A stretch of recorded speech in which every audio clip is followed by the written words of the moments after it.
Estamos numa série de mensagens,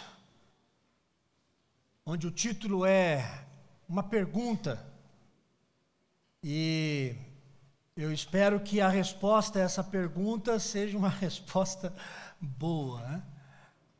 A pergunta é: ainda somos cristãos?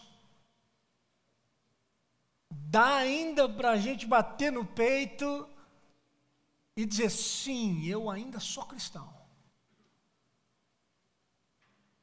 Estamos caminhando firmes naquilo que a gente crê e naquilo que a gente professa, ou ser cristão se resume em ir à igreja e nada mais?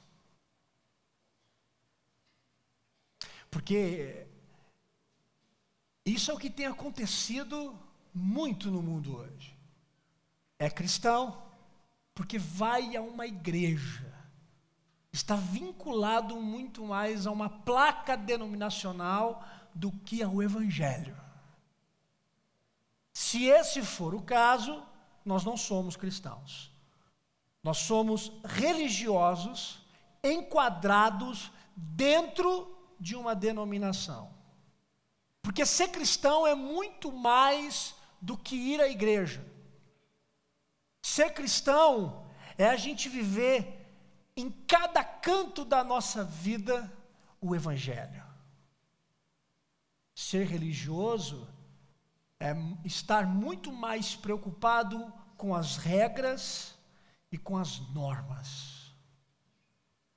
Agora, é claro que isso não significa que ser cristão não é você também se comprometer com normas e com regras. A grande diferença entre o cristão e o religioso é que o religioso, ele vê as normas e ele vê as regras como um fim em si mesmas. As regras e as normas bastam. O cristianismo é um estilo de vida que se vive além desse padrão religioso que a gente está muito acostumado com ele. Ser cristão é viver além desse padrão religioso do templo. Ser cristão é você viver além do padrão religioso do domingo. Ser cristão é viver além da própria instituição a qual nós estamos vinculados como uma instituição religiosa. Porque o cristianismo respira além do padrão religioso. O cristianismo vive além desse terreno chamado religiosidade. E o Tiago, agora no final do capítulo 1, início do capítulo 2, vai falar sobre esse cristianismo além do padrão da religiosidade. Para você que está aqui hoje pela primeira vez, para você que também está nos ouvindo pela internet, é bom você saber que essa série, Ainda Somos Cristãos, é uma série de mensagens que nós estamos baseando na epístola de Tiago. Então estamos seguindo agora aos domingos o raciocínio do Tiago, e a partir do raciocínio do Tiago, a gente vai poder então responder domingo após domingo se de fato ainda nós somos cristãos. Na semana passada, eu falei um pouquinho do capítulo 1, do versículos 1 até o versículo número 18, e agora a gente vai ainda do capítulo 1, versículos 19, e a gente entra no capítulo 2 e vamos até o versículo número 13. Tiago, capítulo 1,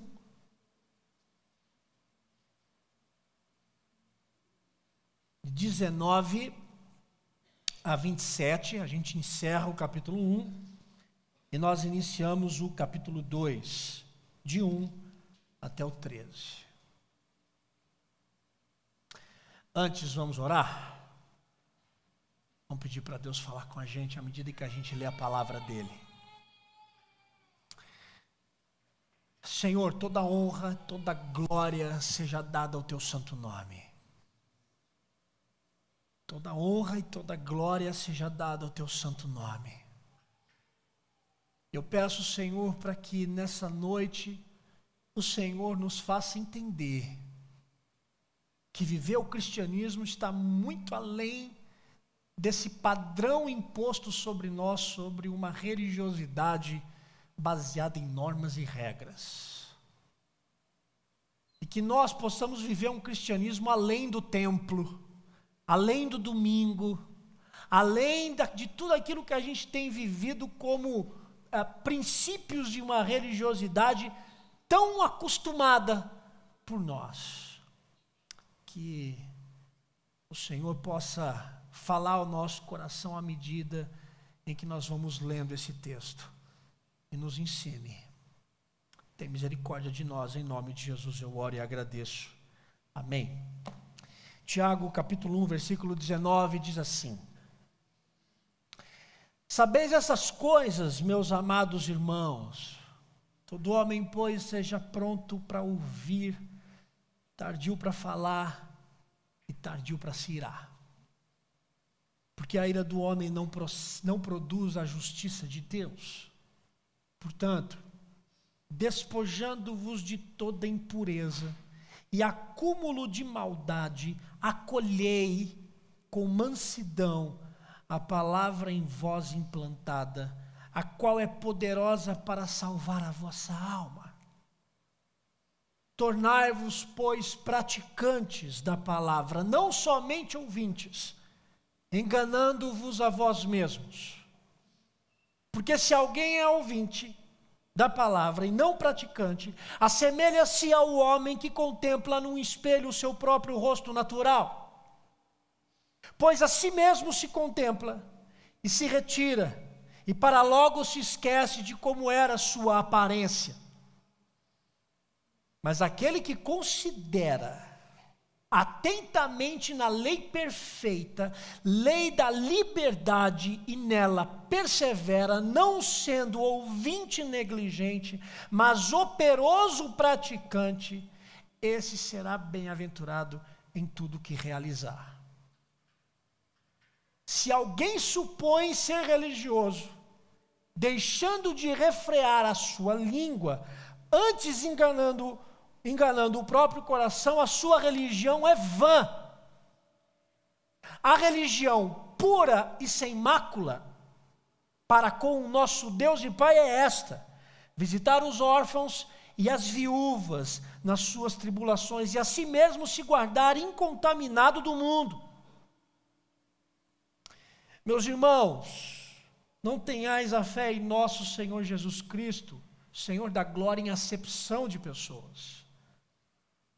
Se, portanto, entrar na vossa sinagoga algum homem com anéis de ouro nos dedos, em trajos de luxo, e entrar algum pobre andrajoso, e tratardes com deferência o que tem os trajes de luxo, e lhe disserdes: tu, assenta-te aqui em lugar de honra, e disseres ao pobre: tu, fica ali em pé, e assenta-te aqui abaixo do estrado dos meus pés. Não fizeste distinção entre vós mesmos, e não vos tornaste juízes tomados de perversos pensamentos. Ouvi, meus amados irmãos, ouvi.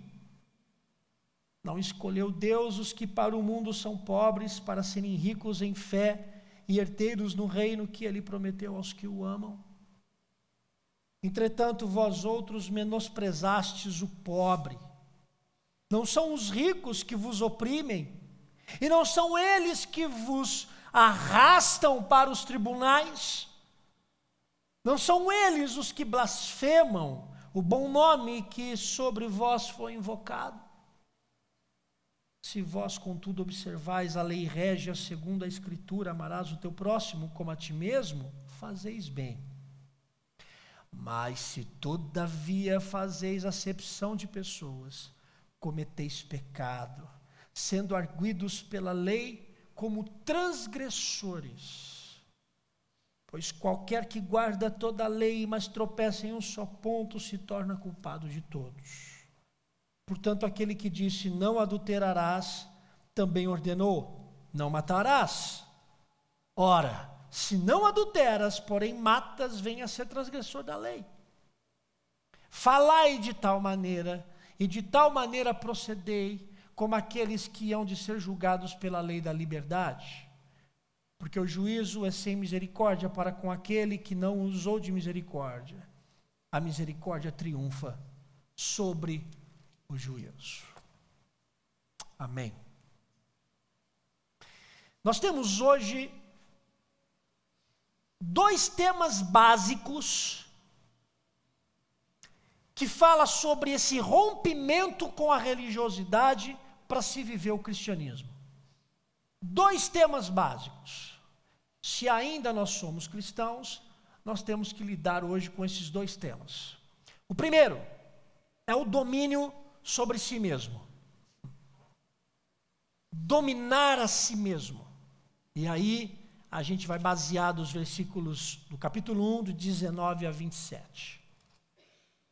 O segundo tema é a construção de uma comunidade ou a construção de uma igreja verdadeiramente cristã.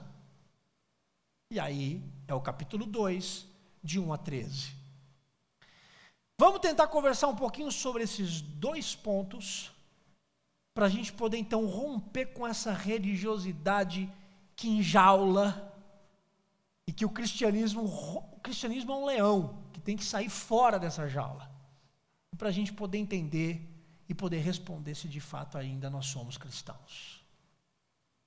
Vamos pensar um pouquinho no primeiro assunto, o domínio sobre si mesmo. Provérbios capítulo 16, versículo 32 diz algo fantástico. Diz que melhor é o que domina o seu espírito do que o que conquista uma cidade. Melhor é o que domina o seu espírito do que aquele que domina uma cidade. É claro, porque é muito mais difícil dominar o seu coração. É muito mais difícil você dominar sua mente e você dominar sua língua do que você conquistar vitórias além de você. É muito mais fácil você conquistar todas essas vitórias que estão ao redor da sua vida do que você dominar a si mesmo. E ao contrário do que diz a psicologia, nesse caso eu discordo, dominar a si mesmo não é uma arte.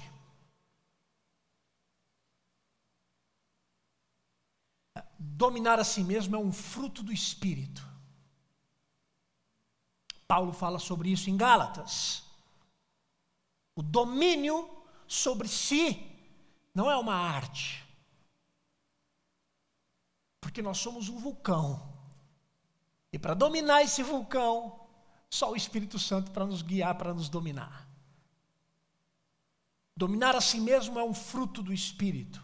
E o que Tiago aborda aqui, ele aborda a mesma questão do que o Paulo. Só que o Tiago faz aqui de um modo um pouco diferente. Ele constrói o seu raciocínio no versículo 19, usando 3 elementos para falar para nós sobre dominar a si mesmo. 3 elementos: ouvir, falar e irar. Ele fala que nós devemos ser prontos para ouvir, tardios para falar e tardio para se irar. Então, no placar aqui, nós temos 2-1. Quem está ganhando aqui é aquilo que é mais evidente. 2-1 para aquilo que é mais evidente. O que é mais evidente? Ora, falar é evidente. E quando a gente fica irado, também é evidente. Já viu aquela pessoa irada que vai se contendo, né? Aí começa a aparecer aquela veia no meio da testa primeiro, né? Se a pessoa tem aquela veia no meio da testa e saltou, vai embora porque vai explodir. Agora tem aquelas pessoas que são mais comedidas, né? Ela vai te olhando assim e ela vai matando você no olhar. E você consegue perceber que ela está te matando. E você continua louco ali ainda. Não é? 2-1 para o que é mais evidente: falar e se irar. Ouvir não é evidente. O texto fala sobre estar pronto para ouvir. E é claro que ouvir é muito mais difícil do que falar. Porque ouvir exige atenção. Tem 2 tipos de pessoas que ouvem. Existe aquele primeiro grupo que se propõe a ouvir, mas quando começa a ouvir o outro, começa a dormir, já viu? Já conversou com pessoa assim? Você vai falar com ela, ela começa a olhar para você, e daqui a pouco o olho dela ficou opaco. Ela não tem mais reação. A única reação que ela tem, ela começa a virar o olho assim. Aí você fala: Senhor amado, essa pessoa está morrendo. Aí ela volta. Onde é que a gente estava mesmo? Então tem gente que se propõe a ouvir, mas dorme enquanto ouve. E tem o segundo grupo. Aquela pessoa que se propõe a ouvir, mas quando ela se propõe a ouvir, ela não dá conta, ela corta você porque ela fala: mas então, é assim, olha, você vai fazer isso. Quer dizer, não ouve. Ela está pronta para falar. Mas aqui o Tiago não fala, ou ele não diz sobre a maior importância aqui não é falar. O que o Tiago está dizendo aqui é sobre a importância de ouvir. E o ouvir aqui não é um jeito de se importar com as pessoas. Porque a gente pensa em ouvir como se importar com alguém. Não. O que o Tiago está dizendo aqui não ouça como um modo de você se importar com alguém. Não. O que o Tiago faz aqui é sacudir o oceano da nossa fé de um jeito que vem um tsunami na nossa frente, e esse tsunami vem para testar exatamente a nossa fé. O Tiago provoca um tsunami aqui. Porque Tiago usa a dinâmica do ouvir e do falar em um contexto que nós sabemos muito bem como ele é: na ira. Talvez você nunca tenha ficado irado na vida, né? Estou usando talvez porque obviamente estou sendo bem educado. Mas o que o Tiago está fazendo aqui é usar o contexto do ouvir e do falar no cenário da ira. Eu estava lendo esse texto essa semana, aí tem horas que eu fico com vontade de rasgar alguns textos da Bíblia, sabe? É muito difícil, Senhor, só pela tua misericórdia esse negócio aqui. Porque aí fica mais difícil ainda. Até fechei a Bíblia, né? Porque se nós já somos tendenciosos a falar mais do que ouvir, imagine na ira, onde o nosso ouvido fica totalmente entupido pela ira. Não é assim que acontece? Quando a gente fica irado, o nosso ouvido parece que fica entupido, porque a gente não ouve o que a outra pessoa está dizendo, a gente só fala. A nossa língua, na ira, ela fica solta, leve. A nossa língua fica totalmente embriagada pela cólera. A gente não consegue segurar ela vai falando. Os nossos olhos ficam vermelhos, o sangue bate lá em cima, fazendo levantar o topete até de quem não tem topete. Imagina de quem tem. E a última coisa que a gente faz é ouvir. A gente não ouve o outro. E o texto está dizendo: pronto para ouvir, tardio para falar. Nós temos que ser prontos para ouvir e tardios para falar quando nós ficamos irados. O que é a ira? O que é que provoca a ira? O que provoca a ira é uma frustração. E sabe o que é a ira? A ira é uma frustração prolongada. A ira é uma frustração que tem sido esticada, prolongada durante muito tempo. A ira é uma resposta indignada contra uma injustiça. Isso é a ira. A ira é uma resposta indignada diante de uma injustiça. E sabe para onde é que a ira nos empurra? A ira vai nos empurrar para a vingança.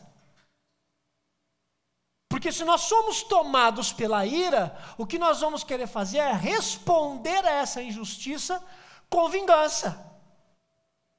E sabe o que é que a Bíblia fala sobre o resultado da ira? Provérbios diz que o resultado da ira é uma multiplicação de transgressões. A pessoa irada, ela erra uma vez, ela multiplica o erro e ela vai multiplicando. Cada vez que ela fala mais e ela ouve de menos, cada vez que ela fala mais e ouve de menos, ela multiplica a transgressão. E veja, Tiago está dizendo que a nossa ira, ela não produz a justiça de Deus. A ira do homem não produz a justiça de Deus. Ou seja, o que eu e você queremos fazer quando nós estamos irados, além de não ouvir, e aí fica um querendo levantar a voz mais do que o outro. Já viu isso? Duas pessoas iradas, fala nesse tom, o outro fala nesse, o outro fala nesse, porque eles não se ouvem, estão tapados. Quando Tiago diz que a ira do homem não produz a justiça de Deus, é porque nós queremos promover a justiça a qualquer custo.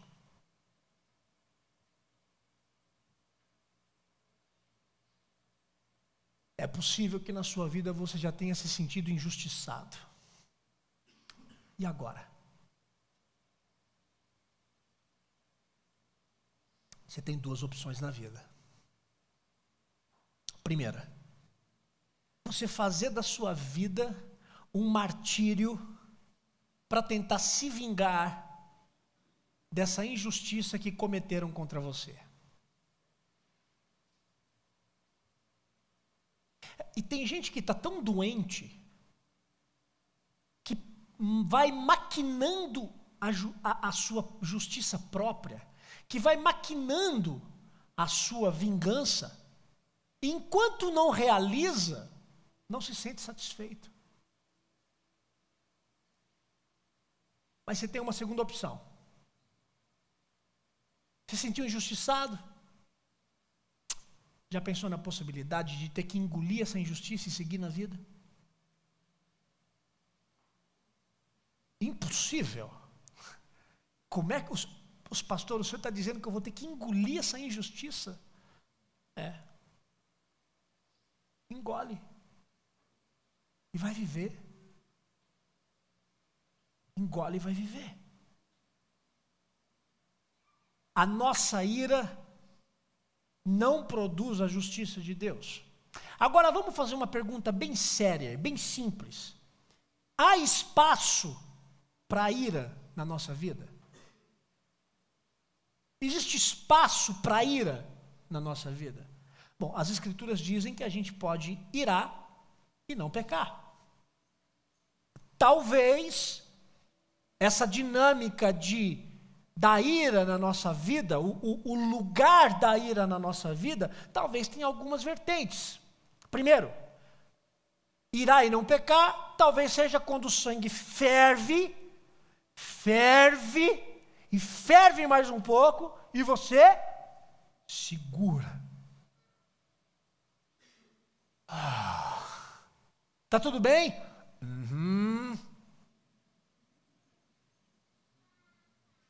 Estou sentindo você diferente?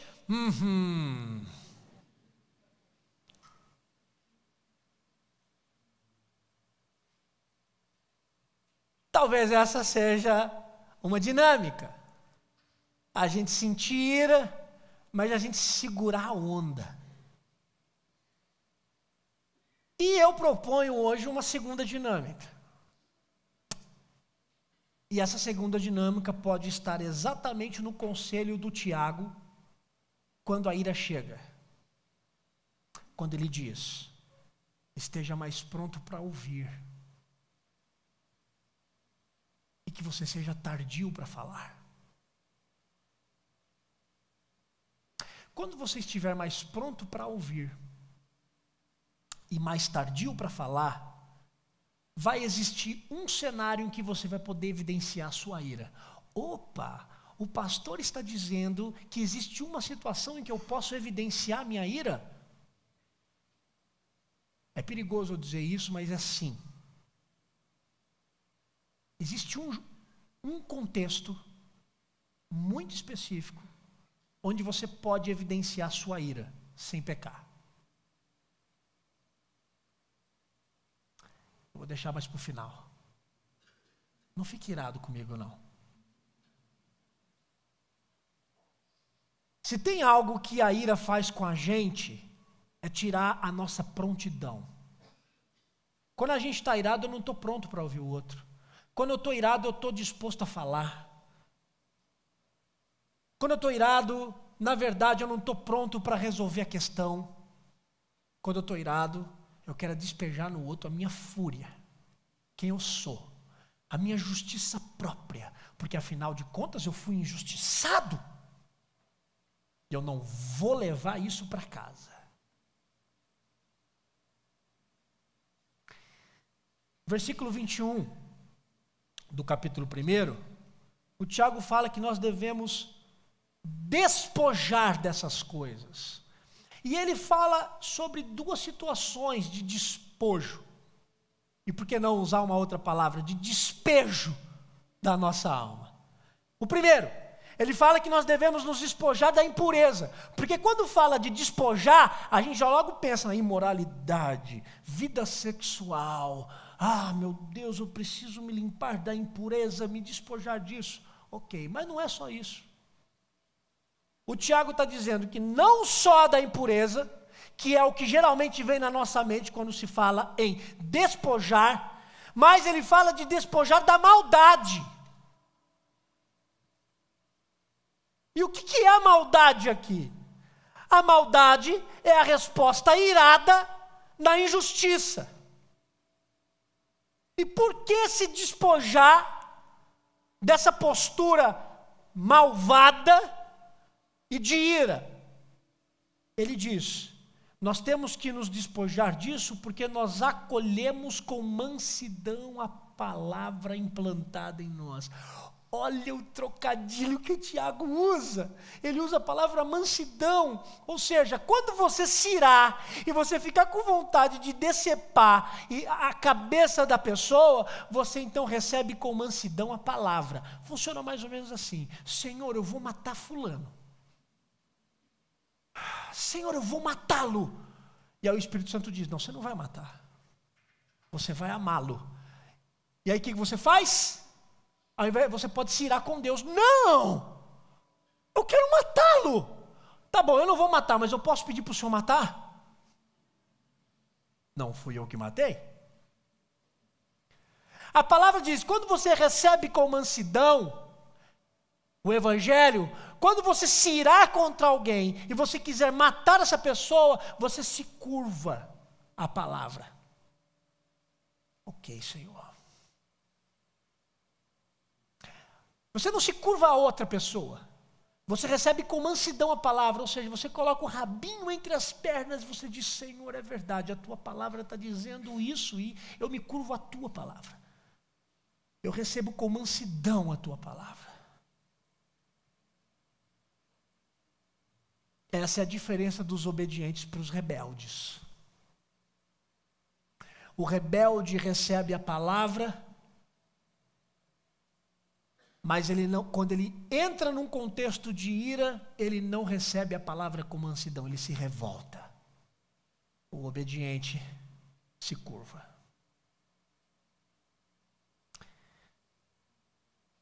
A ira O Tiago propõe uma troca. Em lugar da ira por uma pessoa, você receber com mansidão o ensino do Evangelho que vai lhe segurar no momento de ira. Ao invés de você explodir sangue de ira em alguém, você acolhe a palavra e você mais ouve do que fala. Estou falando que esse negócio é fácil? Em nenhum momento disse isso. Você não vai ouvir isso da minha boca.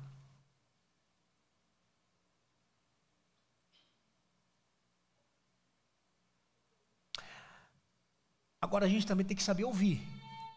Porque tem aqueles problemas assim, principalmente marido e mulher, já viu? A mulher começa a falar para o marido.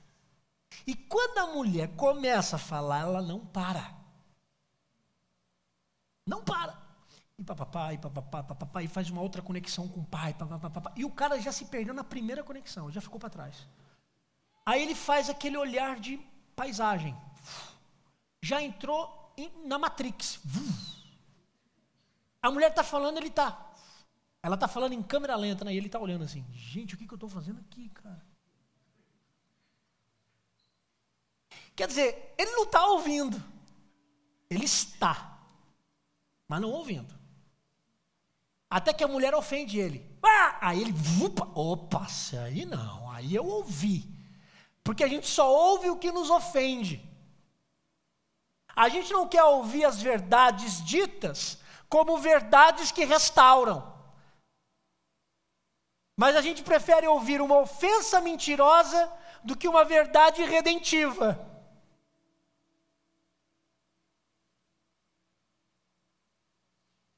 O Tiago está dizendo, olha, se dispõe a ouvir aquilo que você etiquetou como injustiça. E aí ele chega no versículo 22, ele usa uma outra expressão. Ele fala assim, sejais praticantes da palavra e não ouvintes. Praticantes da palavra e não ouvintes. Ou seja, não adianta a gente saber como esse negócio funciona. Eu preciso aplicar na minha vida, sabendo que aquilo que funciona, funcionará na minha vida. Não adianta eu dizer assim, eu sei como é que esse negócio da ira funciona. Se você não exercitar, não vai adiantar nada. E sabe o que é mais interessante? É que a palavra, o termo ouvintes, aqui no texto, não sejais apenas ouvintes. A palavra ouvintes no original está intimamente ligada com a palavra desobediência. Uau! Se você é só um ouvinte, você é um desobediente. Quando eu cheguei aqui, eu fiquei pensando, qual é a grande tolice da religião? Sabe qual é a grande tolice da religião? Dizer que você crê em alguma coisa e não viver aquilo que você diz que crê. A grande tolice da religião é você ser apenas um ouvinte e não praticante daquilo que você professa como a sua fé.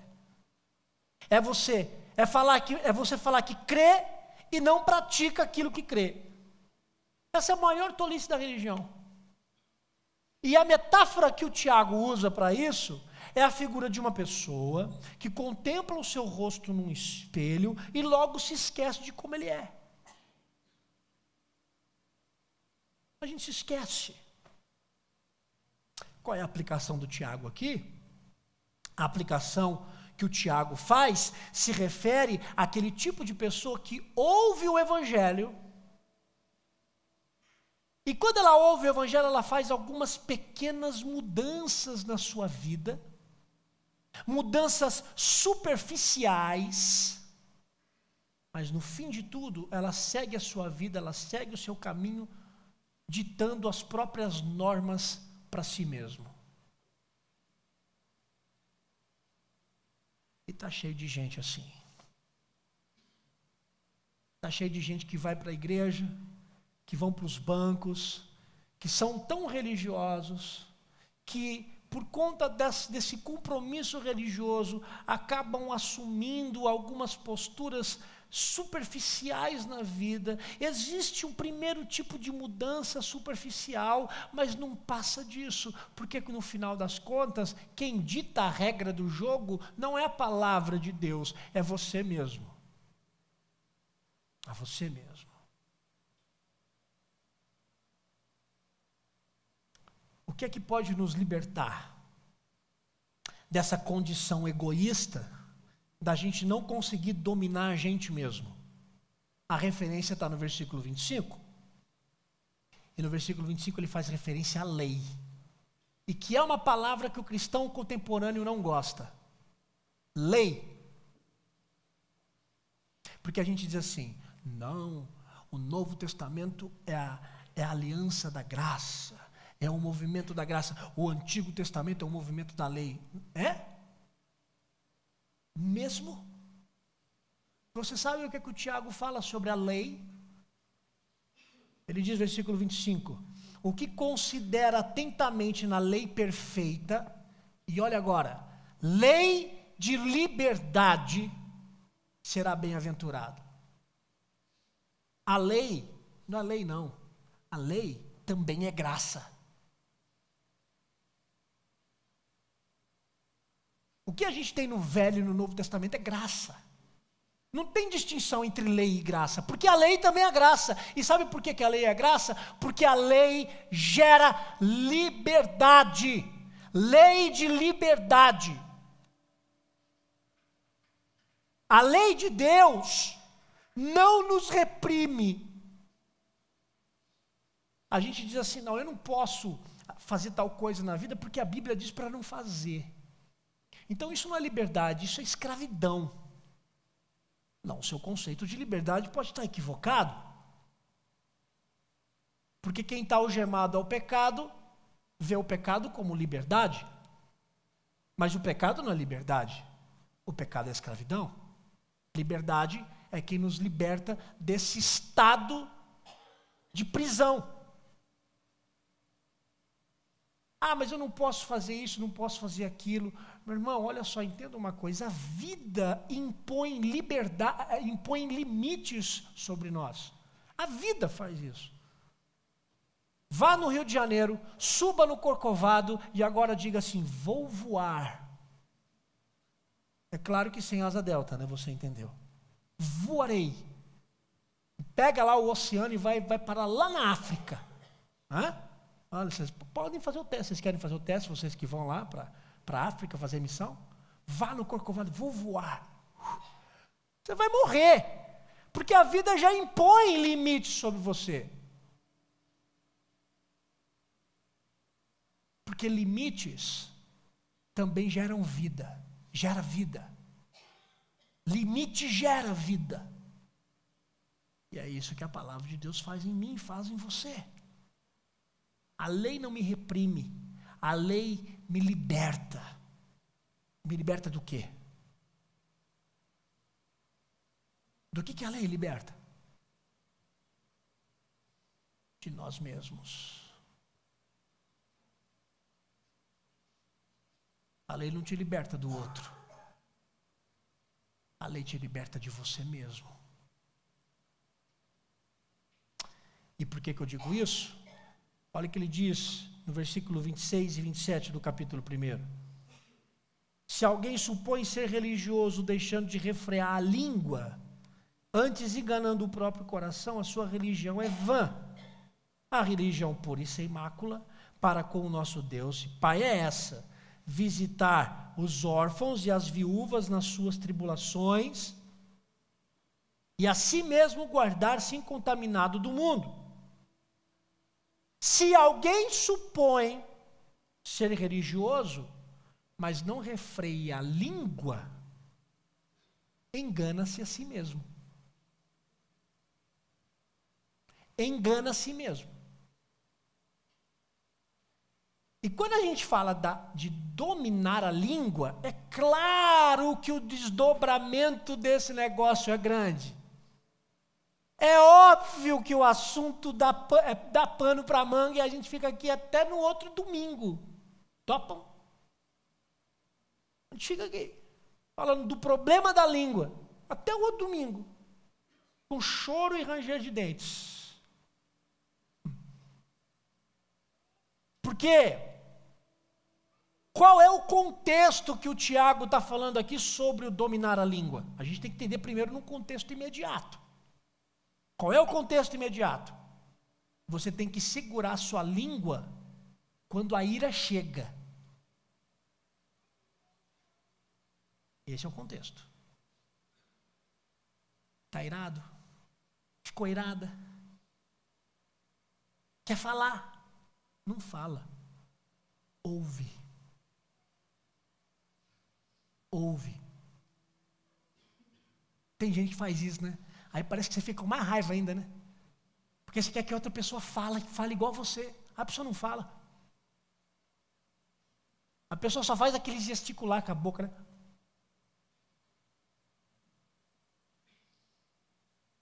Aí a pessoa que está irada fala, diz alguma coisa, miserável. Mulher faz isso com homem, não faz? Coitado dos homens. Olha o empoderamento feminino depois aí, né? Diz alguma coisa. Não faça isso com a sua mulher. Diga alguma coisinha, mas pouca. A Bíblia diz que você tem que ser tardio para falar. Não tem que dizer, não fale. Fale pouco. E demore para falar. Mas fale alguma coisinha. Fala, você está certa. Aí ela vai bater em você. Não diga só isso, diga mais. O primeiro contexto imediato aqui, desculpa mulheres, tá? O problema de vocês somos nós homens. Tá? O problema de vocês mulheres, das mulheres somos nós. Somos cabeça dura. Nós somos muito meninos, não é? É difícil. Eu imagino que deve ser muito difícil. Coitada, a Diana é uma santa. Vamos lá. O contexto imediato é, como é que a gente tem que segurar a língua? Segurar a língua quando a ira vem. E claro que agora o assunto se desdobra, porque ele vai se desdobrando em outras situações, onde a ira parece um pouco mais amena. Já viu essa situação? A ira parece que não está como um vulcão em erupção, ela está meio que borbulhando, né? Mas a nossa língua começa a proferir algumas coisas, do tipo, eu estou irado, eu não estou querendo matar, mas eu profiro mentiras. Com a minha língua, eu vou distorcendo histórias. Com a minha língua, eu procuro os cantinhos da vida, os becos dos caminhos e vou proferindo maldade. E vou levando fofoca,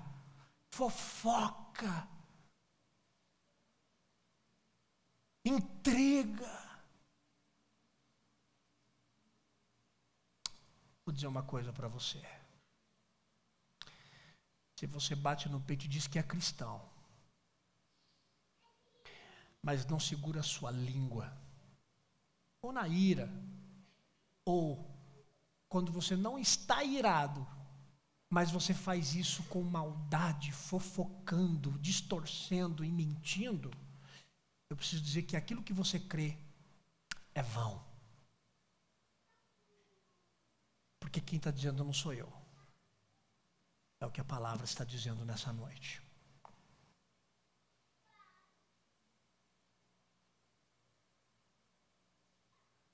Antes de você ficar se defendendo, antes de você ficar dizendo que estão sendo injustos com você, antes de você ficar se defendendo das injustiças que cometeram contra você, ou antes de você ficar promovendo fofoca e coisas semelhantes, deixe de olhar para você e olhe para as pessoas que de fato estão precisando de ajuda. Para de ficar olhando um pouquinho para você, para as pessoas que cometeram injustiça contra você, e ficar fofocando e distorcendo história. Para com isso em nome de Jesus. Pare com isso. E olhe para as pessoas que estão precisando de ajuda. E da onde que eu estou tirando isso? Versículo 27. Sabe qual é a verdadeira religião? Visitar os órfãos e as viúvas nas suas tribulações, e a si mesmo se manter incontaminado. Órfãos e viúvas são duas classes na igreja primitiva que representavam pessoas extremamente necessitadas. Eram pessoas necessitadas na igreja. Os órfãos e as viúvas.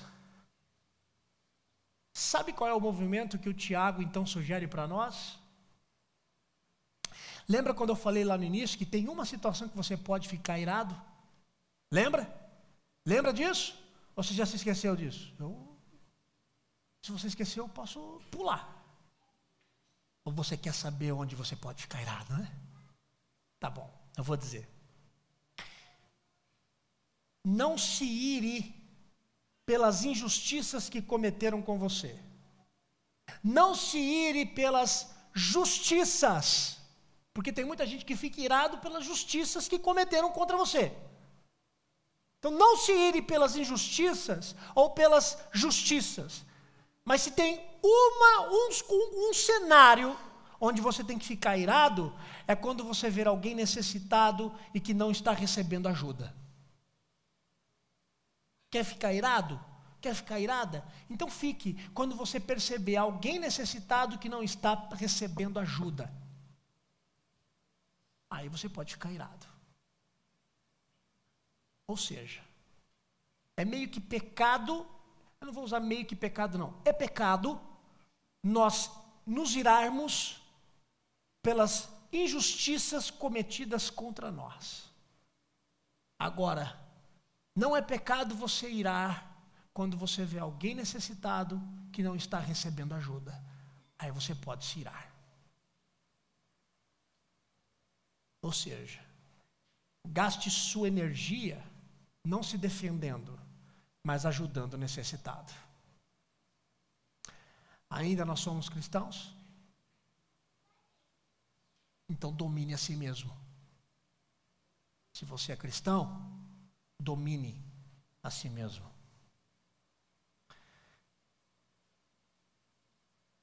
A segunda vertente de hoje. A gente falou da primeira, que se nós somos cristãos, então nós precisamos aprender a dominar nós mesmos. E a segunda é a construção de uma comunidade cristã. Capítulo 2, de 1 a 13. Como é que nós vamos construir uma comunidade verdadeiramente cristã? De quem que é a igreja? A igreja é do Senhor.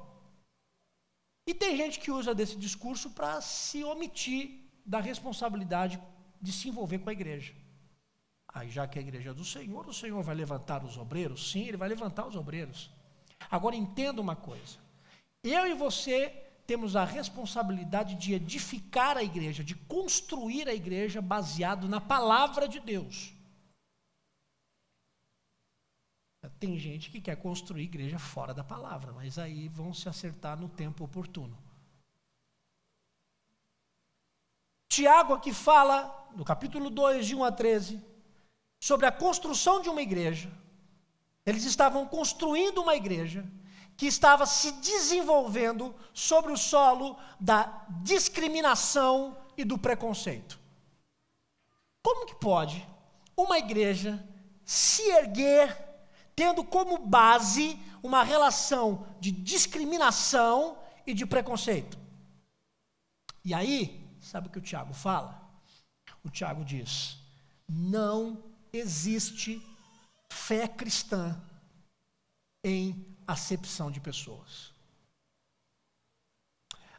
Ou seja, o Tiago está dizendo, se você trata de modo diferente as pessoas, se você é parcial na relação das pessoas, se você trata de modo passional de um jeito e outro de um outro, não há fé cristã nisso.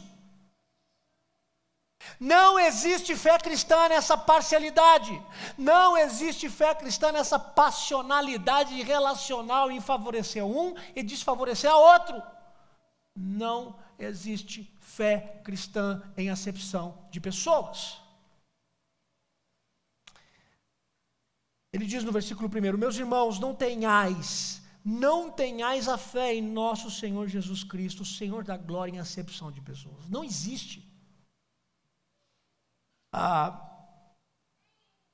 Sabe aquela postura de pessoas de dentro da igreja, em tratar um determinado grupo da igreja muito bem, e o outro grupo observa de longe com negligência, com desprezo, com esquecimento? É isso. Não há fé cristã que trate um determinado grupo com favorecimento e o outro com desprezo. Não existe isso. Todo processo discriminatório é pecado. Opa, mas como é que nós vamos tratar então aqueles que vivem longe do Evangelho e que são chamados e que falam sobre discriminação? Não. Aí tem muita gente que cai no lado oposto, que trata pecado chamando pecado de discriminação. Aí não. Aí não. Eu estou falando da discriminação relacional. Eu estou falando de uma discriminação que acontece no contexto da igreja. E por que eu estou falando que a discriminação no contexto da igreja? Ora, porque é o que o texto está dizendo. A discriminação e a acepção de pessoas aqui não é um contexto fora da igreja. Olha o que diz o versículo 2: se portanto entrar na vossa sinagoga. O Tiago está falando de algo que poderia ocorrer dentro da sinagoga, dentro de uma igreja, onde pessoas que professam a mesma fé estão divididas por preconceitos, por brigas, por não saber frear a língua, pela ira, por discordâncias. Ou seja, existem muitas pessoas que professam a mesma fé, mas se tratam com diferença. Fazem questão de não olharem umas nos olhos das outras, fazem questão de não partilharem o pão, fazem questão de não compartilharem o cálice, fazem questão de não compartilharem a vida um com o outro. Por favor, se você está aqui nessa noite, ou se você frequenta alguma outra igreja cristã, mas você é parcial nas suas relações com as pessoas, por favor, não diga que você é cristão. Porque não existe fé cristã em acepção de pessoas. Sabe por quê? Sabe qual é a postura verdadeira do cristão? A postura verdadeira do cristão é resolver tudo aquilo que promove distância entre os irmãos. Enquanto alguns não vão querer olhar nos olhos, o cristão vai pegar pelo braço e dizer: olhe nos meus olhos e resolva isso comigo.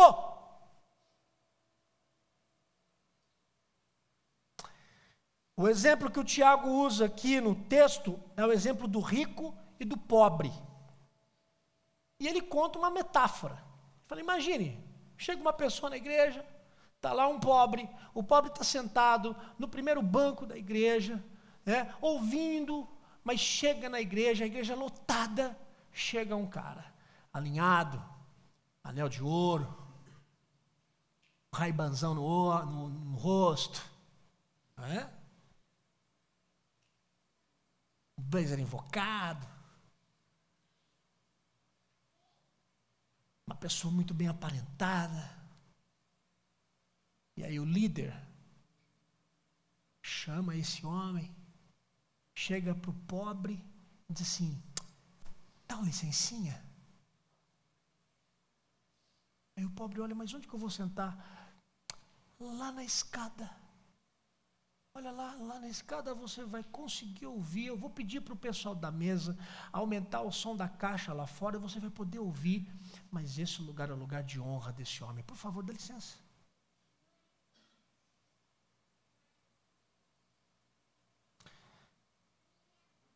E sabe por que ele usa a figura do rico?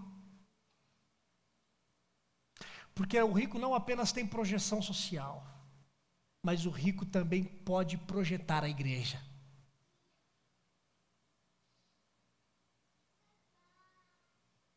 E aí o líder não quer desonrar aquele que tem um dízimo rechonchudo.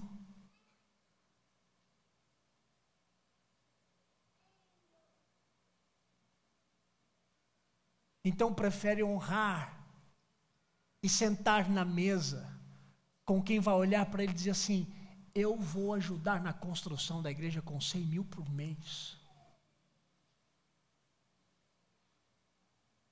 Do que honrar aquele pobre que dizima com dificuldade, mas que é fiel e que ora todas as manhãs pela liderança da igreja com lágrimas nos olhos.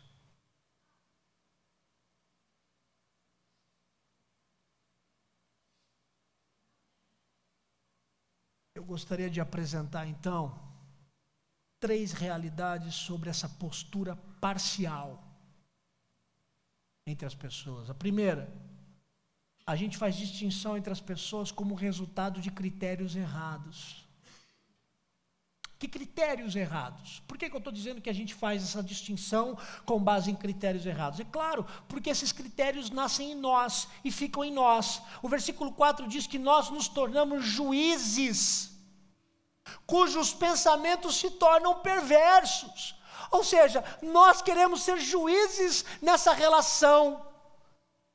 E eu me coloco como juiz dizendo: essa pessoa pode chegar até mim, essa não. Essa pessoa pode chegar até mim porque ela tem um carro do ano, porque ela é cheirosa, tem um rio dízimo. Essa aqui não. Essa aqui não pode oferecer nada para a igreja.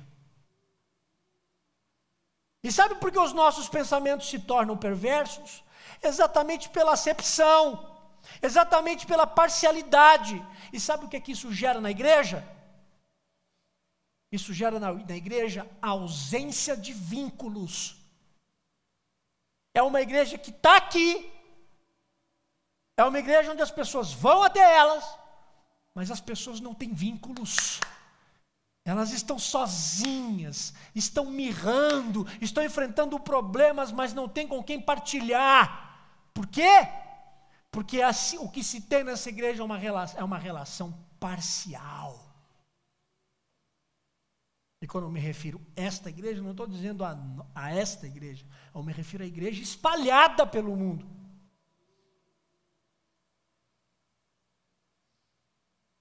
Gente que está na mesma comunidade, mas estão distantes. Segunda, se faz acepção de pessoas exatamente com aquelas pessoas que nós rejeitamos. Olha o versículo 5, capítulo 2. Ouvi, meus amados irmãos, não escolheu Deus os que para o mundo são pobres, para serem ricos em fé e herdeiros do reino que Ele prometeu aos que o amam. Nós fazemos acepção de pessoas justamente com aquelas pessoas que Deus escolheu. Olha a loucura. A gente repele as pessoas, justamente as pessoas que Deus escolheu. E sabe por quê que nós as rejeitamos? Porque elas não pensam igual a gente. Sabe por que a gente rejeita essas pessoas? Porque elas não têm um estilo de vida parecido com o meu. Sabe por que a gente rejeita? Porque houve uma desavença e não foi resolvida.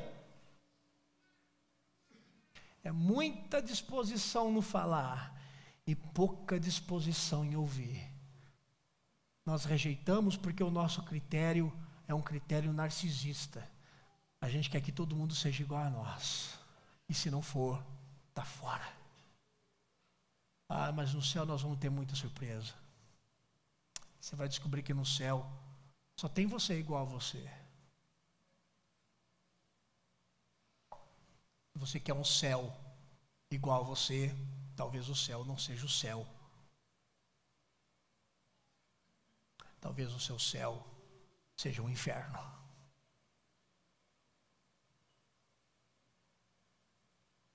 Terceiro,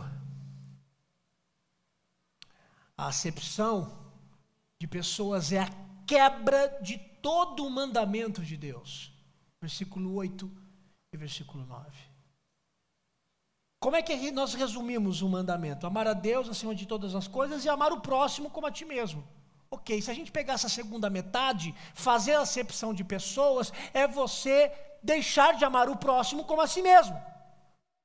Quem faz acepção de pessoas quebra a vontade de Deus, quebra a lei de Deus. E se você se opõe à vontade de Deus, isso é o quê? Isso é o quê? Hein, gente? Está com medo de dizer ou você não sabe? Se você se opõe à palavra de Deus, isso é o quê? Pecado!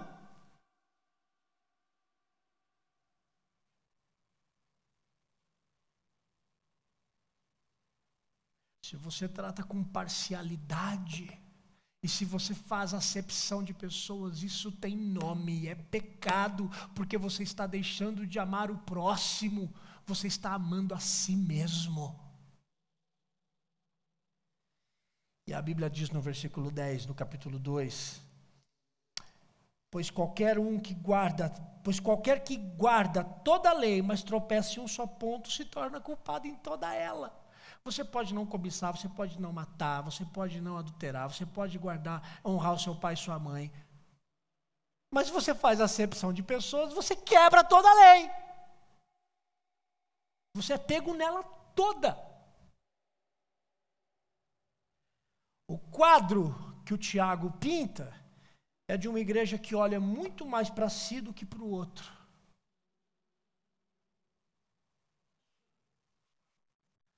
Nós somos cristãos de verdade? Então vamos parar de parcialidade,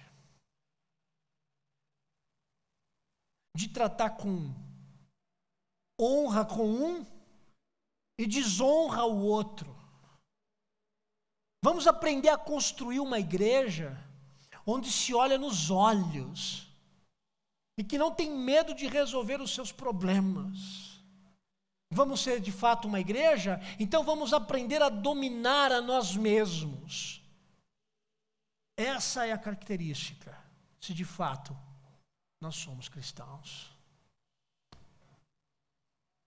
Dominar a si mesmo e construir uma comunidade de verdade. Eu queria que nós, antes de orar, para terminar, queria que nós cantássemos um hino. Esse hino é uma oração. E essa oração, ela resvala nesses dois pontos. E eu vou pedir para mesmo assentados, nós cantarmos esse hino. Vou pedir o Diego, por favor, nos ajudar.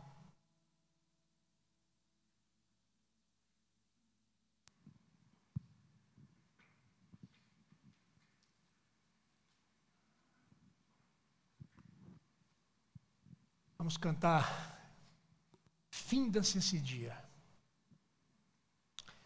É um hino muito bonito, é uma oração. E essa oração fala tanto de dominar a si mesmo, como também como é que nós, como igreja, vamos construir de fato uma igreja que está voltada para o mundo e que não fica olhando só para si, mas olha também para os outros, intercede pelos outros.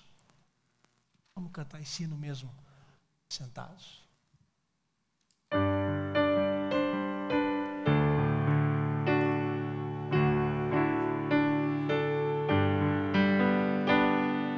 Finda-se este dia que meu Pai me deu, sombras vespertinas cobrem já o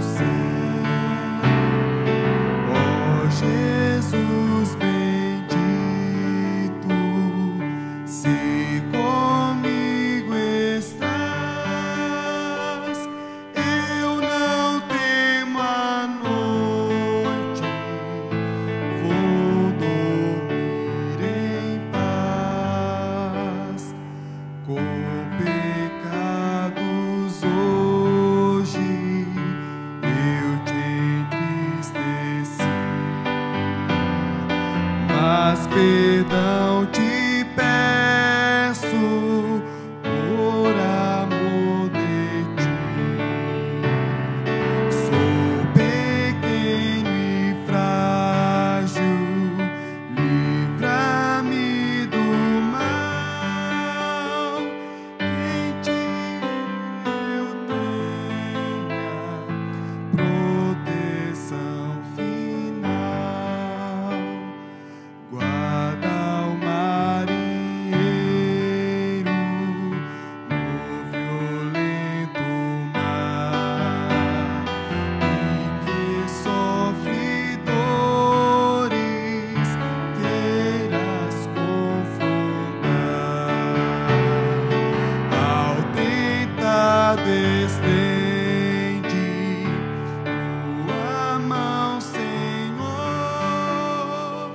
Manda ao triste aflito o Consolador.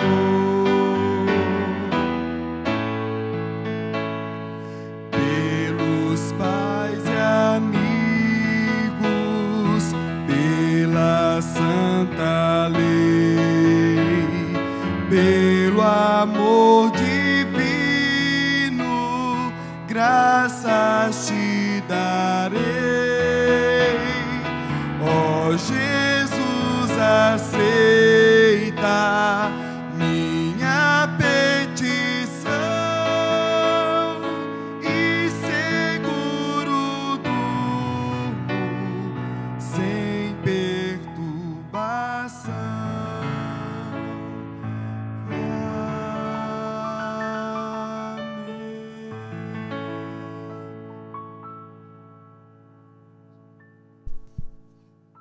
Vamos ficar em pé, vamos orar. Senhor, obrigado pela tua palavra. Obrigado porque o Senhor nos instrui e que o Senhor nos ajude a dominar a nós mesmos. E que o Senhor nos ajude a construirmos uma comunidade que não está voltada só para si, mas é uma comunidade cujos olhos e atenção estão voltados para o próximo. Faz isso em nós, em nome de Jesus. Que a graça do Senhor Jesus, o amor de Deus o Pai, a comunhão e a consolação do Espírito Santo esteja sobre a sua vida, hoje e para sempre. Amém. Deus abençoe. Uma boa semana.